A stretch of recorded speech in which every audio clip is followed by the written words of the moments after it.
Então, pessoal, sejam bem-vindos à aula 2. E nessa aula a gente vai realmente meter a mão na massa. Agora vamos fazer alguns testes manuais e automatizados da API que a gente viu ali no Pet Store, tá? Com o Postman. Então, apesar dessa aula ser mais prática, não vai ter muito slide, não tem slide basicamente para ver, vai ser eminentemente prático, mas eu vou colocar aqui alguns objetivos, tá? Então, a gente vai conhecer, vai configurar o Postman, tá? Então, a maioria das pessoas que já estão na área de TI conhecem. Para quem está na transição aí de carreira, então, mais do que ficar lendo muita documentação, o melhor para aprender Postman é explorar.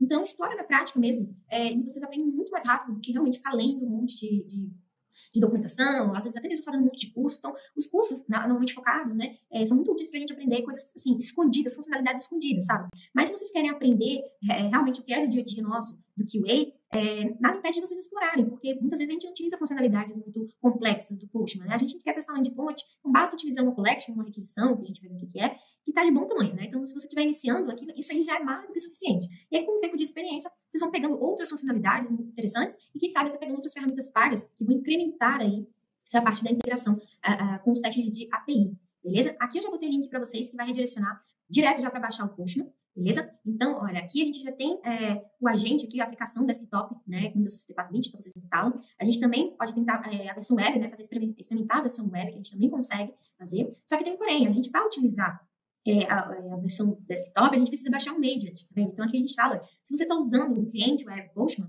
você também vai precisar baixar um agente desktop, tá? E aí, por que isso? Porque esse agente, ele vai sobrescrever ali, né, ele vai utilizar essa parte do CORS aqui, a limitação dos browsers com relação à parte do CORS, tá? Então, vai facilitar a parte da requisição das APIs, tá?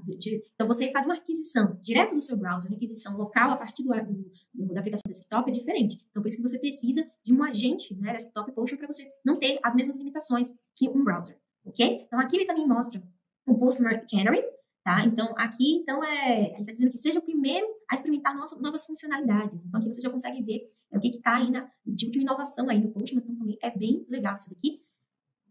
Mas, claro, pode estar com muito problema, justamente porque são versões mais recentes, né? Então, em teste, né? Em lançamentos aí para teste. E também a gente tem a linha de comando. Então, para quem gosta, para quem é fã de aprender comandos, né? Linhas de comando são muito úteis para a gente fazer as coisas mais rápidas. Uma interface bem feita é muito legal, mas quando você tem uma memória boa, né? Então, você decora aí os comandos e já tem o que você precisa, às vezes é mais rápido você abrir um prompt e escrever algumas coisinhas bem rapidinhas, que nem isso daqui, do que você ficar mexendo na interface. Então, por isso que, às vezes, uma linha de comando é muito mais rápida, se você quer executar uma collection inteira, né? Então, é bem interessante.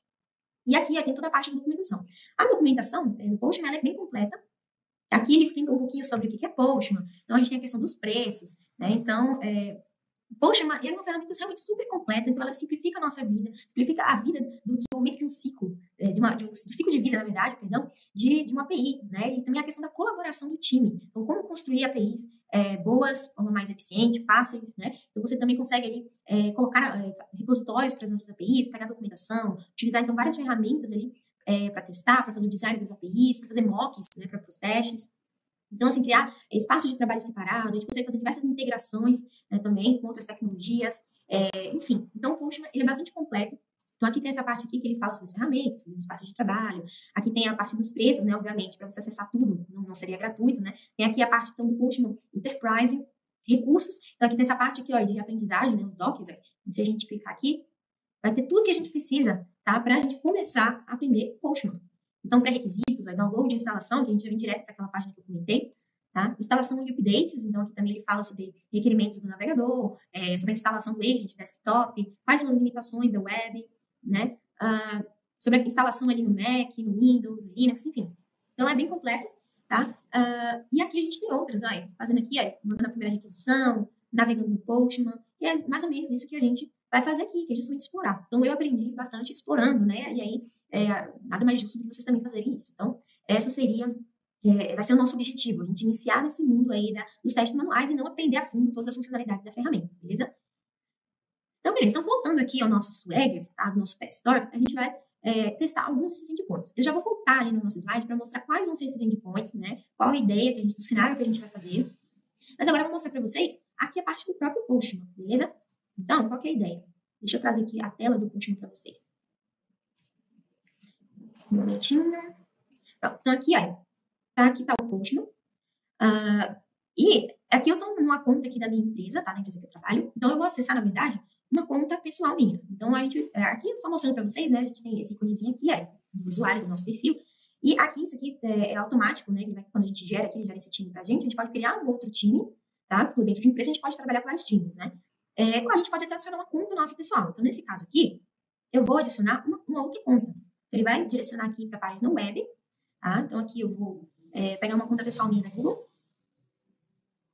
E aí ele já vai falar, permitir então abrir o post no desktop.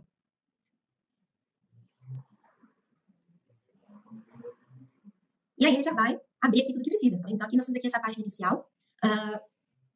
Get started, então ele diz aqui, vou criar então aqui algo novo, um collection. Então aqui ele já começa com tudo que você precisa. Talvez importar um arquivo novo, importar um esquema de uma API, sabe? Aqui, pronto, outro ponto que eu quero mostrar aqui para vocês, nessa parte inicial, seria aqui essa parte de configurações. Então, toda a parte de configuração do post, né, aqui. Então aqui a gente tem a parte de settings, né, notas, né, de release, e aqui a parte da documentação, né, também o ciclo de aprendizagem do post, uma parte de suporte, segurança. Se a gente clicar aqui, ele fala, né, ele vai levar para o Post Control Center. Tá? Então, aqui novamente, vamos dar uma cutucada aqui nessa parte de settings. Então, aqui tem bastante coisa. Então, aqui a gente já tem essa parte do general aqui, em que a gente tem algumas configurações interessantes, né? No caso aqui, a gente já divide as chaves, os valores no body, no request, isso é para fazer verificação SSL. Então, isso aqui é super importante, tá, pessoal? Por quê? Quando a gente vai testar, vamos supor que a gente vai testar algo com HTTP, né? HTTPS. Então, a gente tem que saber a diferença. Então, se a gente for testar utilizando HTTPS ou só HTTP, isso aqui faz diferença, tá? Porque a gente tem que ver se a gente vai testar com certificado SSL ou não, tá? Porque senão bloqueia nossas requisições. Então, isso aqui, às vezes, é um salvador de vidas quando a gente não tem um certificado instalado para testar, né? E aí ele bloqueia. Aqui tem outros íconezinhos aqui, né? Para sempre abrir um item, né? Um sidebar, um novo tab, nova aba, né? Sempre perguntar quando for fechar abas, se não foram salvos, que a gente pode salvar as abas. Aqui a gente pode definir o máximo o tamanho da resposta, validar requests e collections que estão linkadas para uma API contra, né, o último esquema que foi criado, né, o diretório de trabalho, onde vai colocar. Então, aqui a gente tem toda a configuração que a gente precisa. Né? Aqui nós temos os temas, então a gente pode utilizar um tema escuro também para quem gosta de temas escuros, e um tema claro. Então, aqui nós temos também os atalhos, que são interessantes também para decorar. Aqui a parte de exportação, que a gente pode exportar dados para um arquivo de dump, por exemplo, ou a gente pode importar. Então, se a gente for importar, a gente pode importar uma nova collection. E aí que vem a definição, uma definição super importante. Que a collection é nada mais do que um conjunto de requisições, de requests relacionadas. Tá? Então, quando a gente vai criar uma collection, a gente cria uma collection para um determinado projeto, por exemplo. Né? E dentro dessa collection, a gente divide em várias pastas, vários tipos de requisições, a gente pode dividir por tipos de endpoints. Então, aí depende muito da organização que a equipe vai tomar. Então, aqui nós temos algumas integrações aqui, aqui a parte de certificados, configuração de proxy, enfim. Então, tudo que a gente precisa de configuração está aqui. Aqui são as nossas notificações, tá? E aqui essa parte é a parte que a gente fala, que diferencia, né, a parte gratuita das pagas, né? Então, aqui, vocês podem criar um time. Então, se vocês estão trabalhando com outras pessoas, se vocês querem utilizar uma mesma collection, seu coleguinha não precisa criar uma nova collection. Então, você pode criar uma collection, pode criar um time, né? E para compartilhar com ele essa collection. E aí, na casa dele, ele, né, adiciona, a gente faz um fork também dessa collection e continua fazendo alterações ali. Sendo que a parte gratuita, ela não tem direito a integrações, tá? Ela tem um tamanho ali para uso da storage, que nesse caso aqui é 20 MB, tá vendo? E também ela só pode utilizar um número de requisições contra o servidor de mock. Então aqui a gente vai utilizar o mock do servidor, mas composto é uma funcionalidade bem legal. A gente pode fazer um mock de um servidor. Isso é bem útil quando uma API não está construída ainda, por exemplo. Tá? Então a gente pode utilizar o mock do servidor para fazer um design de uma API, por exemplo, fazer um pré-teste de como a nossa API vai se comportar, por exemplo. Beleza? Então, os outros pontos aqui que eu quero mostrar para vocês também é sobre os workspaces. Então, quando a gente cria a nossa conta, inicialmente, ela só vai ter um único workspace. Esse My Workspace aqui. Então, quando a gente entra aqui, então aqui vai estar alguns workspaces antigos, tá? Que eu criei muitos anos atrás. Então, desde então, nem mexi mais nisso aqui. Comecei a utilizar outro tipo de ferramentas.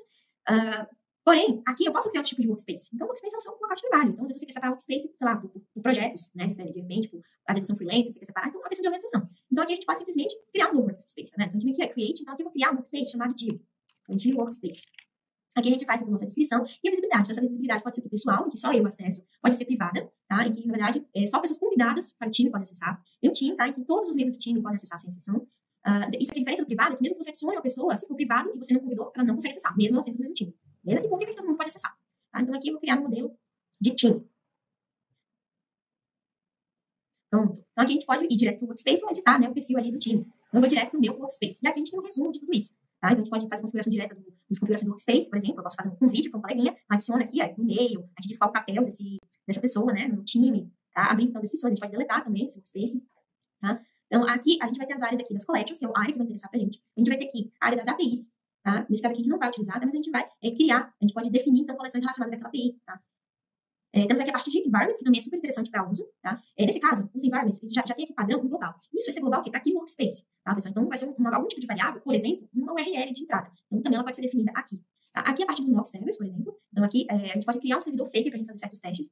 E aqui a gente define as requisições, qual vai ser o URL, tipo de resposta, tudo isso aqui, tá? Então é muito legal também. Aqui nós temos os monitores, tá? Os monitores é o que a gente fala ali, que a gente faz a execução dos nossos testes de maneira mais automática, tá? Então a gente consegue executar um collection, justamente aquele conjunto de requests que a gente criou, de maneira com intervalos bem definidos, tá? Então a gente cria com base na nossa collection. Aqui nós temos os flows, tá? Os flows é um cenário de teste, né? Então a gente pode criar cenários de teste a partir das requisições, né? E cria um fluxo de execução das requisições. A gente pode deletar também esse workspace, tá? Então, aqui a gente vai ter as áreas aqui das collections, que é a área que vai interessar para a gente.